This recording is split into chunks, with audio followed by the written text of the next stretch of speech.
Today is November 28th, 1998, Friday. We opened the center on the 15th, on the 16th, 17th, 18th for 3 days. We discussed the subject of Chaturarika Bhavana, the four garden meditations.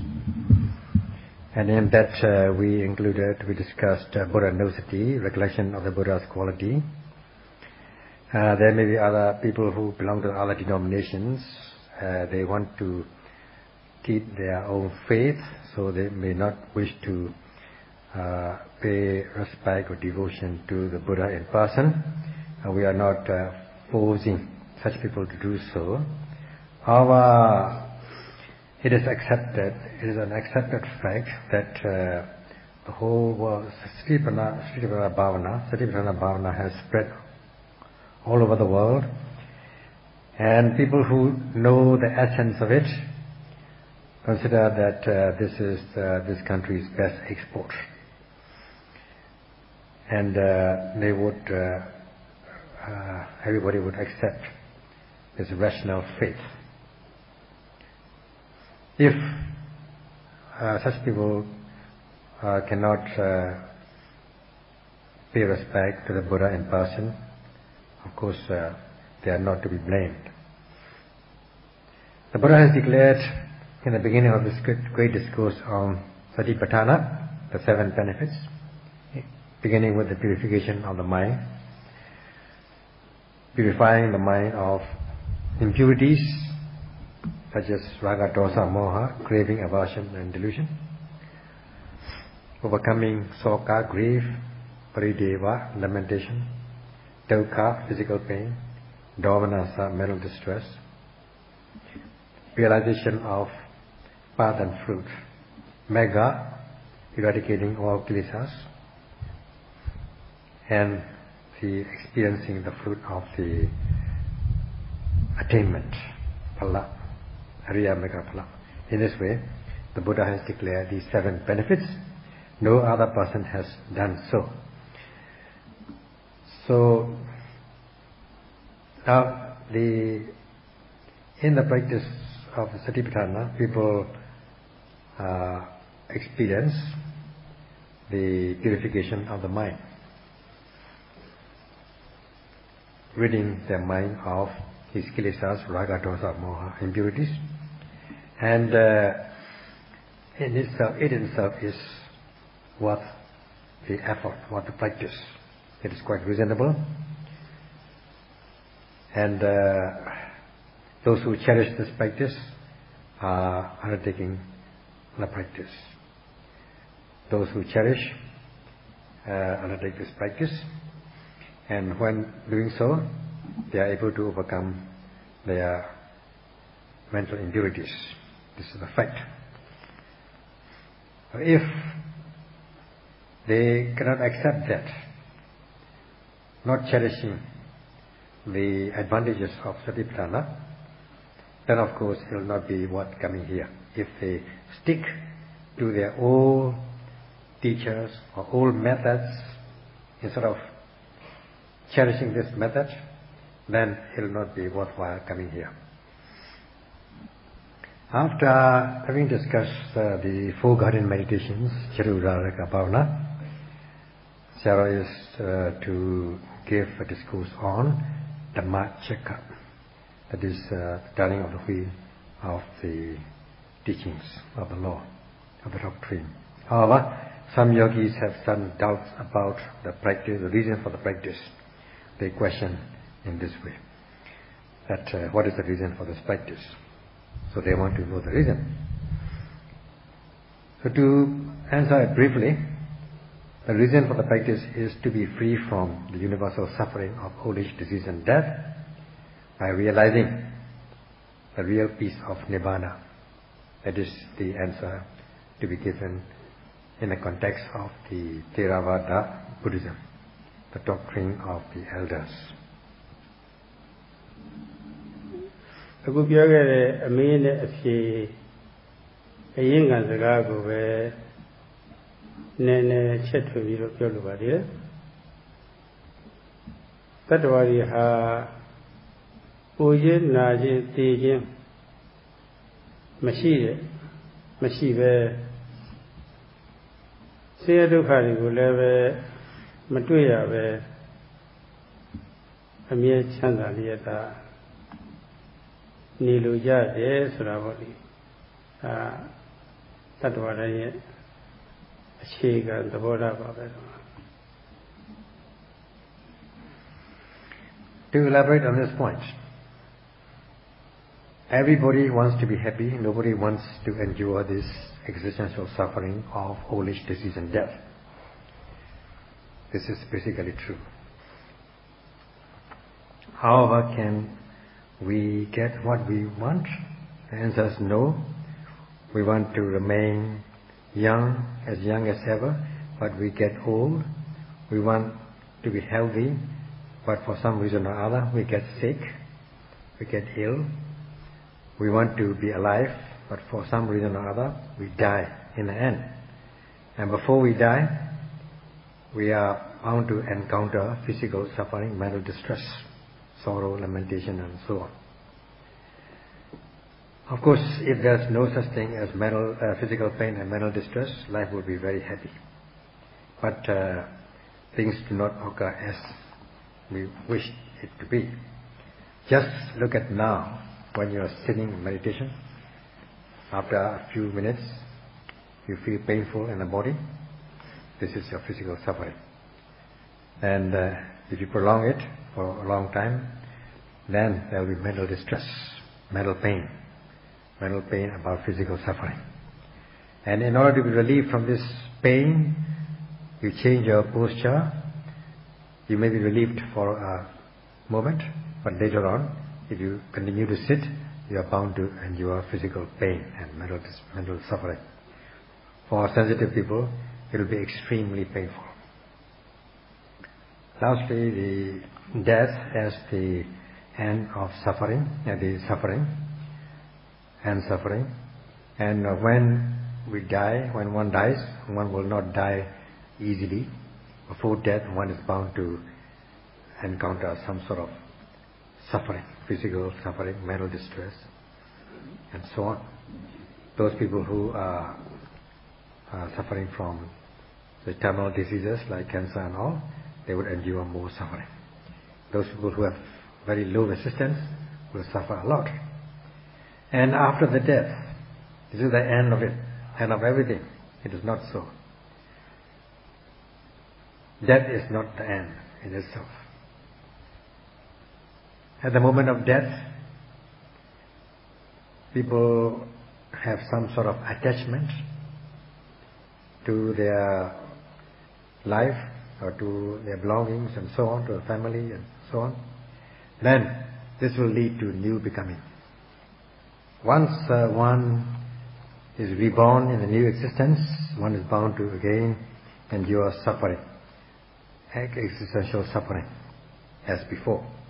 One wishes to be young, one wishes to remain young, but one cannot remain young, one gets old.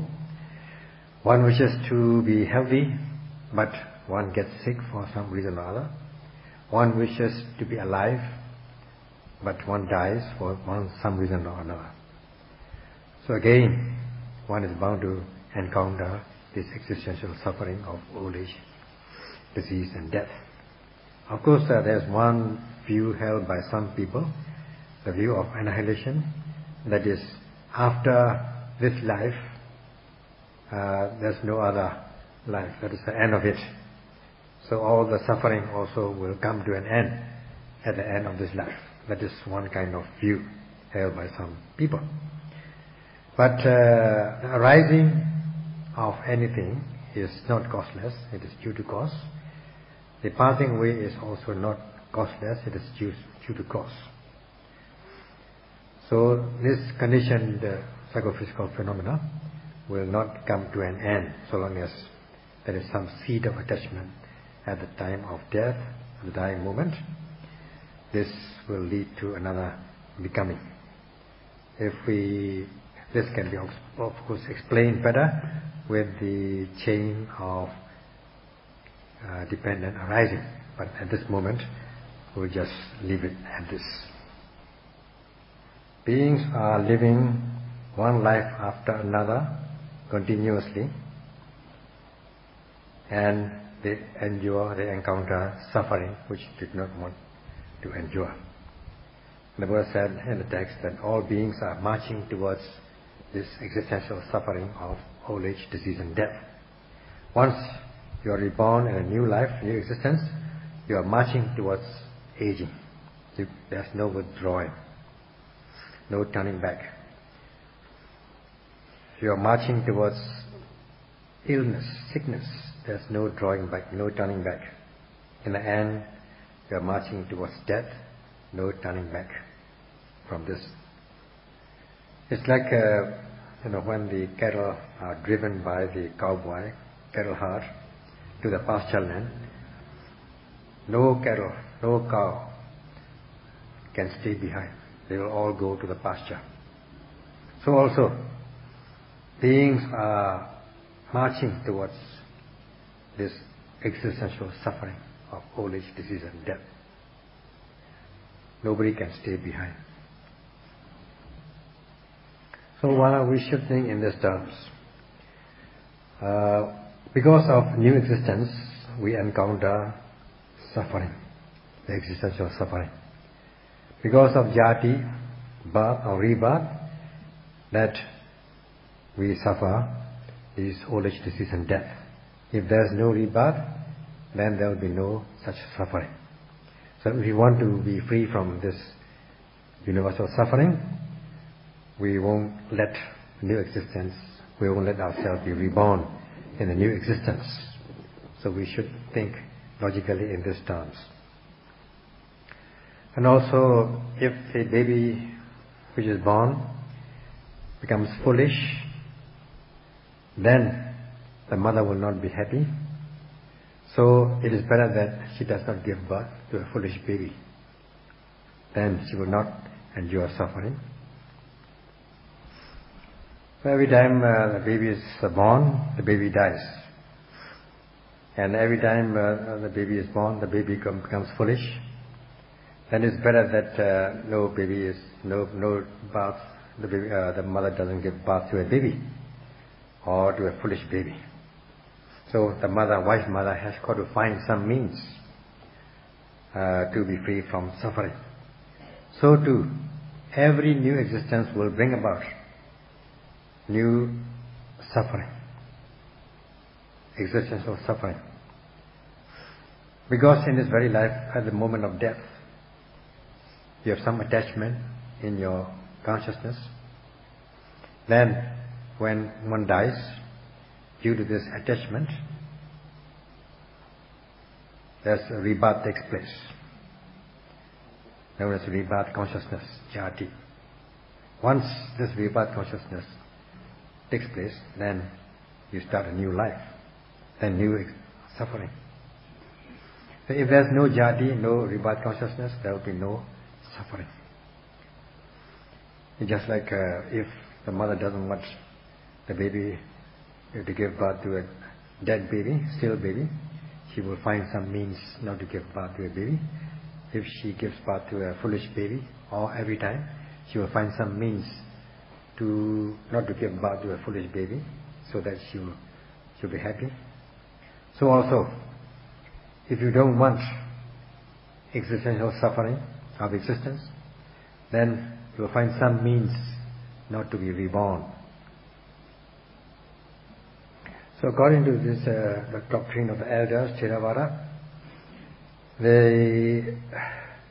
all these mind-body activities, such as seeing, hearing, tasting, touching, all these things arise as a result of this new becoming, because of the attachment to, craving for attachment to existence, because of the karma, actions performed, we suffer the consequences, or we have to live with the consequences.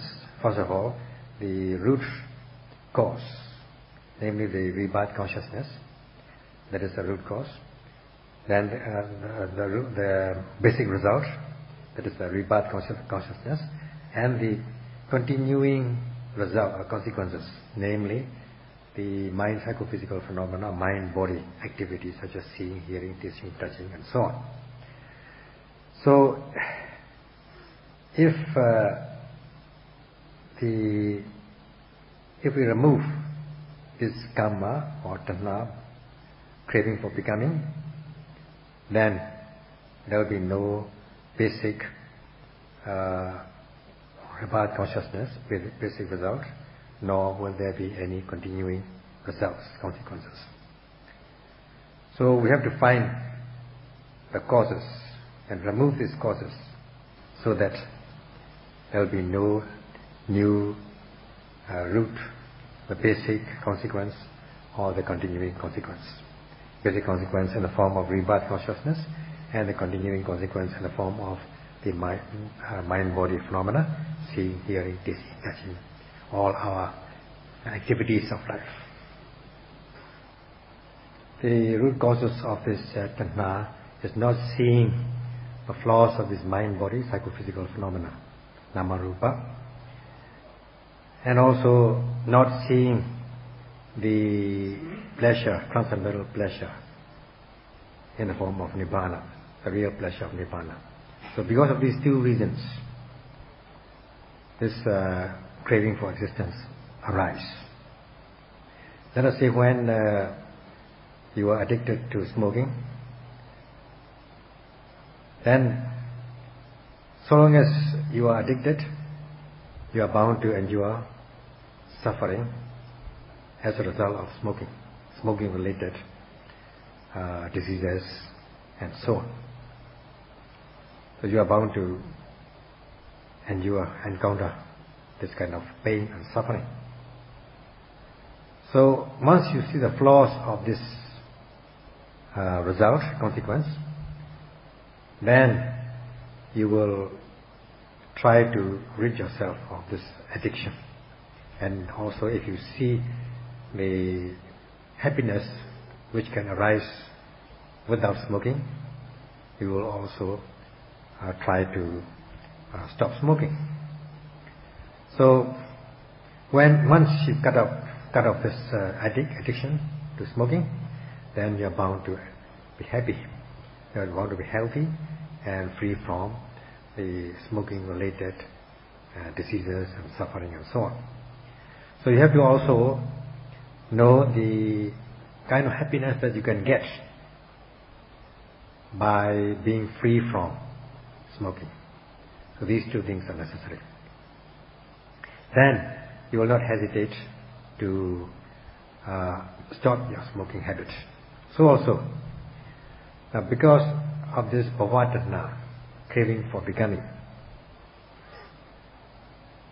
this craving for becoming arises because you don't see the flaws of mind-body, nama-rupa.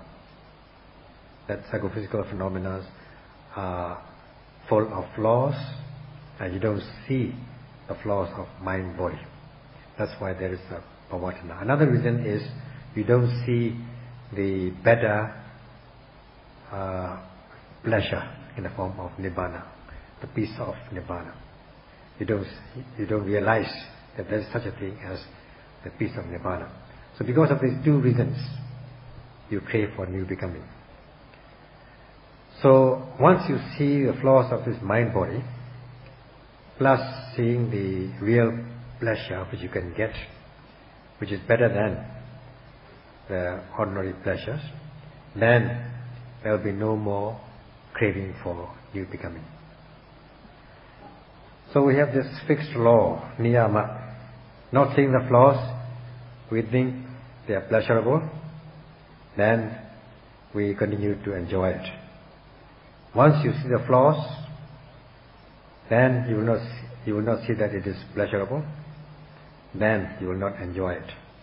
Then you find, you seek the real pleasure. Now we give this analogy. Let us think about the condition of a poor person living in a place short of food and full of dangers. Now this villager does not, he or she is living in this native village, he or she is attached to this village, not seeing the flaws of this village, the weak shortcomings of this village, and not knowing that there is a better village, which has better conditions, like more abundant food and free of danger. So these two reasons. For these two reasons, he or she is attached to his or her native village. Not seeing the flaws of his or her native village and not knowing that there is a better place. These are the two reasons. So once he or she sees the flaws, disadvantage of his or her native village, and once he or she knows or finds out better situations in another village, then there will be no more attachment to his or her native village. Instead, he or she will move to this better place sooner or later. So if this analogy is quite obvious, then you will understand your own life, your own situation, whether your life is a secure one, has security or not. You want to remain young, can you do so? You want to remain healthy, can you do so without getting sick? You want to be alive and not die, can you remain without dying? So you want to be happy physically, mentally, but can you do that? This physical pain, mental distress are always following you, and you cannot escape this existential suffering. However, you become attached to your own life, and you don't see the flaws of this suffering of life, and you only see the momentary happiness or the happiness which will come in a few moments. So in this way, you work day and night for yourself and your family. So because of not seeing the flaws, not seeing the disadvantages, seeing the advantages, thinking that it is advantage, you enjoy life, and in this way traverse your endless or endless round of rebirth, samsara, and encounter suffering. So this analogy of this poor villager living in a place short of food and other facilities, and but full of danger.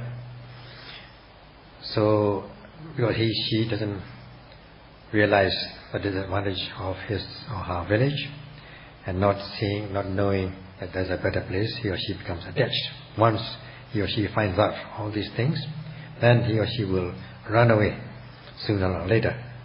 Or if he or she herself comes to realizes the situation, or somebody else comes and tells him or her, if he or she knows a little bit, then he or she will try to move away in a small way. And if he or she knows a lot, understands much, then he or she will move away very quickly. So if one sees the flaws, one will move away from this place which are the flaws, and as much as one moves away, one is bound to be free from this suffering, and one is bound to be happy. So also, we are enduring all this, encountering existential suffering. All these things are due to attachment, craving for becoming, bhava jati. This is a rebirth consciousness, rebirth into a new life, bhava jati. This bhava jati, rebirth consciousness, also is due to bhava, craving for becoming. So we now know the root cause in the form of tanha, craving. So what we need to do is we weaken this attachment or craving. If possible, root it out altogether. So, if we understand that this attachment is the root cause, we try to find out with the practice the flaws or disadvantages of this mind-body, with the practice of Satipatthana, and seek the real pleasure of Nibbana, the advantages of Nibbana. Try to understand the advantages of Nibbana.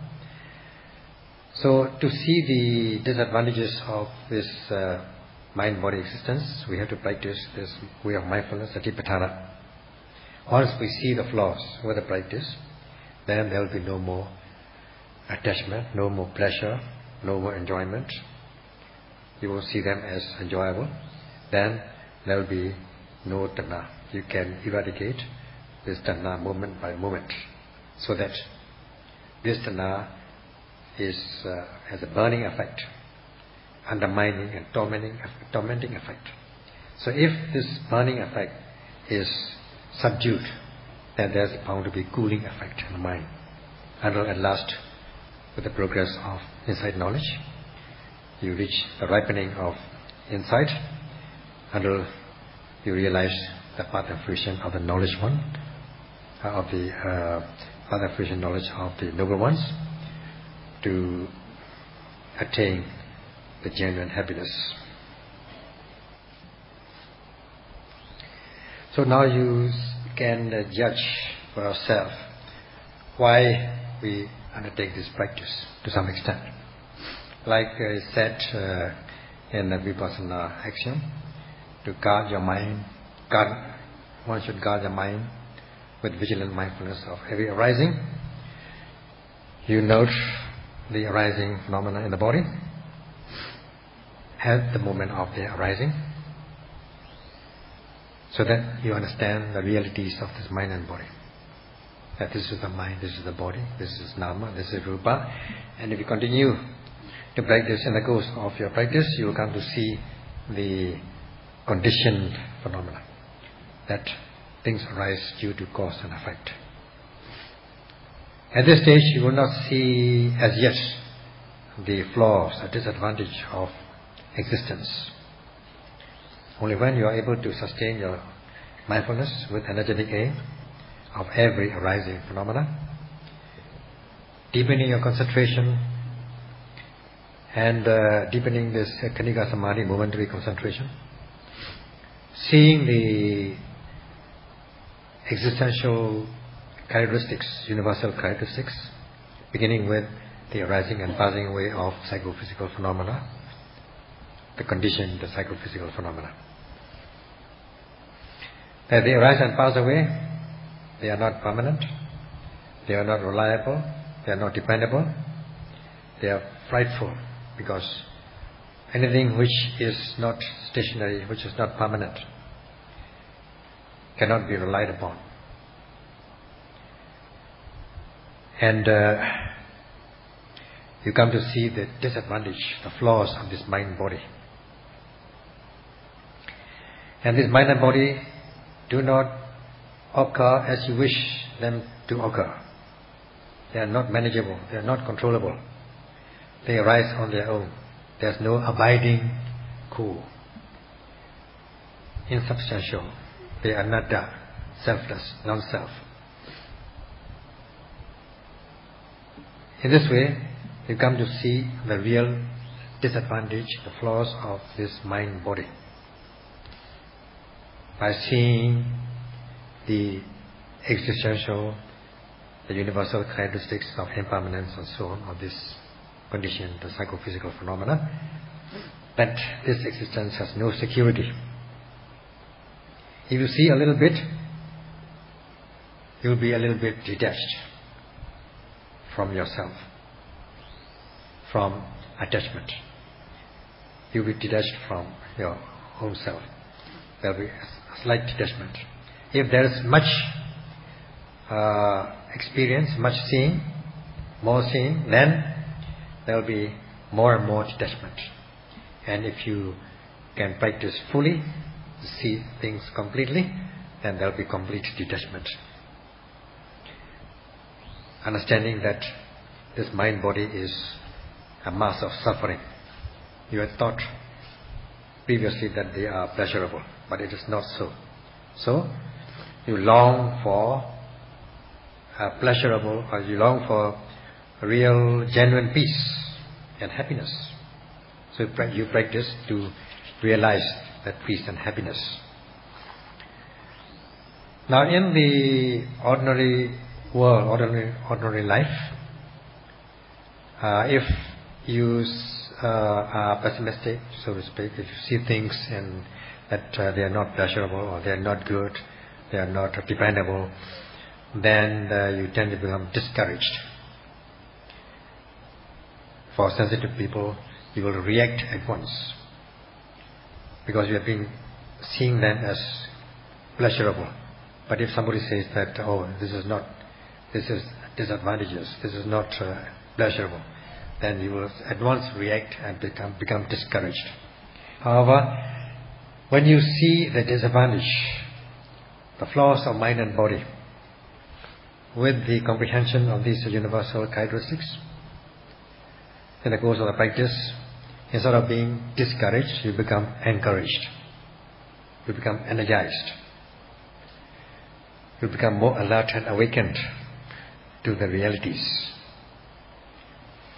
So once you become energized in this way, and seeing the realities, then this is the difference between seeing the flaws in the ordinary life and seeing the flaws in the course of the practice, so that you'll be able to build up your spiritual stamina, strength, and be able to become balanced with regard to the worldly conditions. This quality of balance is very desirable in ordinary life, in your life. So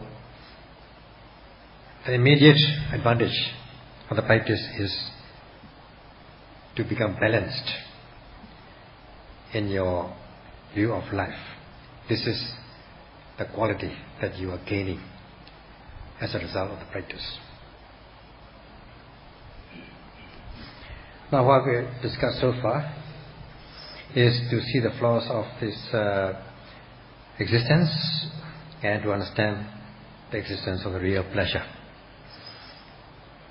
And only when you fully practice this way of mindfulness, Satipatthana, respectfully, meticulously, carefully, will you be able to see the real pleasure.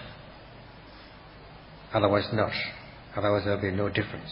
If you are addicted, or if you just hang on or cling to your own ideas, previous ideas, or previous teachers, or denominations, or doctrines, then there will be no difference. It will not be worth coming and practicing. So to be worth coming and practicing, it is necessary to practice in accordance with the instructions. This is the reasonable way that Sayadaw is presenting. And if you practice in this way, you will not lose. I assure you, you will only gain but not lose. So if you do not practice to correct your present existence, then there will be no difference. You will not be free from the existential suffering of old age, disease and death. So only when you practice with the practice of Satipatthana, seeing the flaws of the mind-body, you will be able to long for the real pleasure, deathless pleasure. And with the practice, you become energized in the course of the practice, and be fulfilled with the insight, reaching the maturity of the practice. Then you will come to understand that when you get to the other shore, you will really be free from old age, disease and death. And this you should understand very deeply. So now you understand that the understanding that when you encounter the worldly conditions, loka dhamma, you tend, if with the practice, you tend to become elated or dejected about desirable and undesirable objects. You tend to become imbalanced in such cases. So understanding this, if you practice the Satipatthana in the course of the practice, there will be no, the result will be that there will be no elation or dejection about desirable or undesirable objects. You'll be able to live a balanced life. This is the quality, good quality of life, desirable quality of life. So now the answer to the question, why do we practice meditation, is to be able to realize the deathless state, the genuine pleasure, to be free from old age, disease and death. And this is why the discussion has become elaborate. So if you are fulfilled with this quality in the course of the practice, you are bound to find the real happiness that you are looking for. And while you have all the facilities with the support of both internal and external yogis, or local and foreign yogis, in all aspects, with loving kindness and compassion, you have the chance to practice in accordance with the Buddha's exposition, Desana, and the instructions, guidance of the late Venerable Benefactor Mahasi Sayadaw, and the close personal guidance of the teachers who are teaching here. You should walk straight on the straight path of the Satipatthana, respectfully and carefully, appreciating this practice. If you can walk this path, then your goal is assured. But if, however, you cannot walk the path but deviate from this path, then of course there will be no assurance. So may you be able to practice and realize the cherished goal within the period of what is left of these 70 days. That's all for this evening. Sadhu, sadhu, sadhu, sadhu, sadhu, sadhu, sadhu, sadhu, sadhu.